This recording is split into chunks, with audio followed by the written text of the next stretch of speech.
So, today we're talking about a new horror film called It Lives Inside. Look who it is, it's horror fan Paul Joseph is here. Hello. So It Lives Inside, it stars Megan Suri as the lead character Samidha, who is most well known apparently for her role as Aneesa in the teen comedy on Netflix called Never Have I Ever. Also stars Neeru Bajwa and Mohana Krishnan. Interesting story as well. Maybe a bit formulaic, though. Yeah, it's an interesting... I mean, it's kind of this almost a sort of demon version of a genie in a bottle, really. And if it gets out... in a mason jar. Someone else, it then goes into someone else. And so it's almost... And it's also kind of got some of those elements are similar to sort of like The Ring, or if I was actually saying the title of the original, Ringu, where, you know, something happens and then you've got a certain amount of time before you might maybe have to sort of pass on the thing. A bit like It Follows, similar thing as well. Oh, yes. So yeah, it's kind of, on one level, it's a teenager in a high school setting who finds out a friend that she's become a bit estranged from is facing this big thing, and it's like a teen demon possession horror high school thing. But I guess the thing that makes this a bit more interesting is the kind of cultural references of them being kind of like, I guess, third generation Indian girls in a sort of LA high school, and the demon that they appear to be facing is one from kind of like stories their parents would have talked about or they'd have heard from there when they were younger. I mean, there was one point in the film where Samidha says, oh, these people are looking at us like we're not meant to be here, but this is our home, which I thought was really interesting, because obviously that taps into the whole anxiety thing as well, which makes horror films sometimes.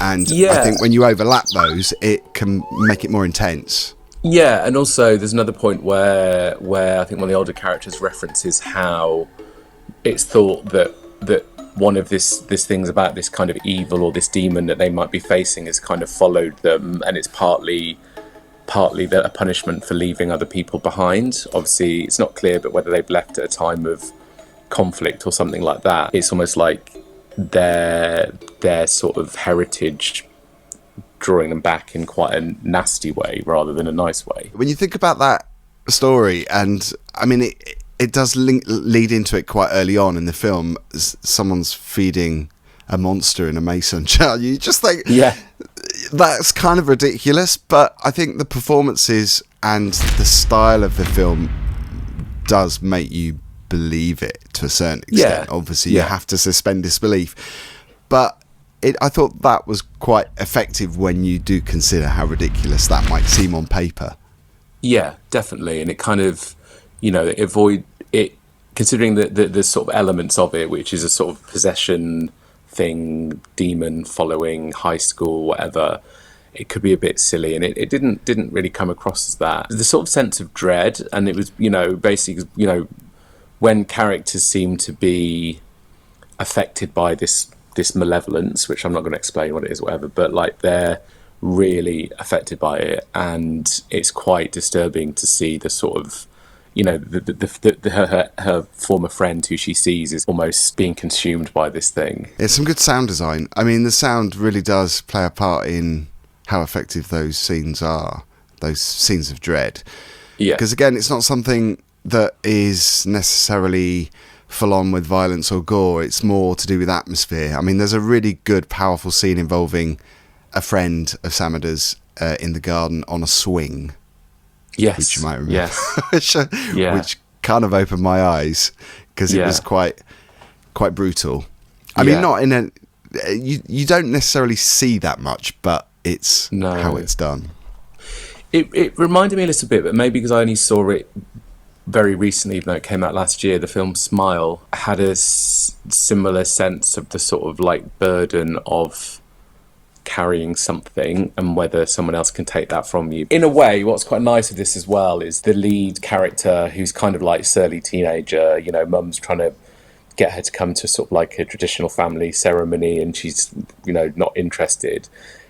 She ends up having to kind of like turn to her mum, and her mum sort of like draws on kind of her knowledge and learn knowledge, and they tackle it together, and it's quite a nice mother and daughter, you know, and the mother is she doesn't speak English very much and is more of a meek character, and to have them then working together on that is something quite nice about that, I think, and it's a sort of maybe the sort of pairing you don't normally see.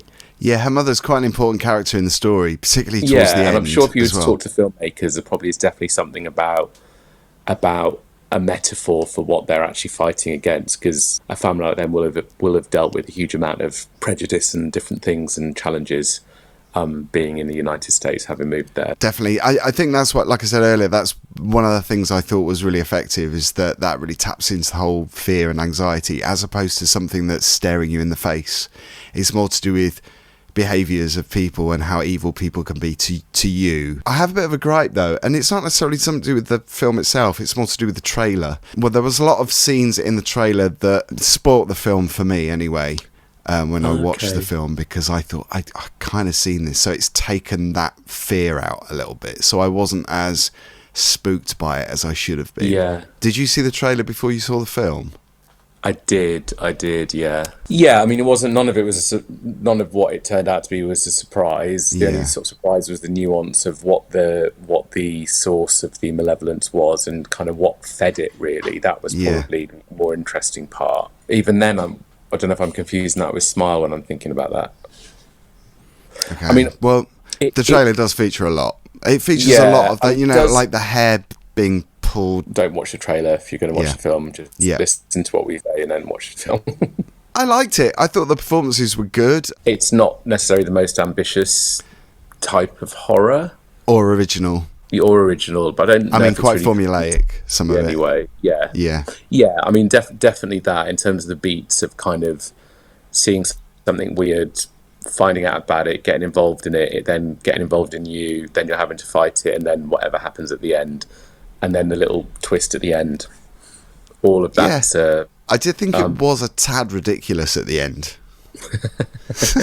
Especially with the storyline involving her mother. Which I thought was... oh, God. It was a little and bit... her father. The very end of it reminded me a bit of the end of Babadook.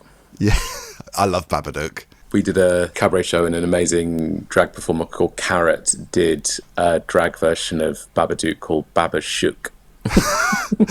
For me, it's a 3. I thought it's a solid 3. A solid 3, yeah. I thought it was 3. Watchable, enjoyable. Yeah. But not the most original horror film. But I do like the cultural aspects, the cultural storyline. It doesn't disappoint. I mean, I think that the most frustrating thing about a lot of kind of horrors that are sort of, maybe not the biggest budget ones, but still are quite ambitious, whatever, is that it's all set up and then it fizzles out. Whereas this is quite, it sees it through, even if it isn't, even some of it is stuff you feel you've kind of seen before. Yeah, and there's definitely some spooky moments. I mean, there's some stuff there that does give you the chills. There's a couple of scenes that, I mentioned in this review that make the hairs go up a little bit. That kind of, which, if you were watching in a cinema, it would be great, because you'd be weeping and shrieking with everyone. Paul, as always, thank you for your excellent commentary and opinions. Thank you for having me. Thank you, everyone, for watching. Don't forget to check out our film review on the screen now and subscribe, and we'll see you next time.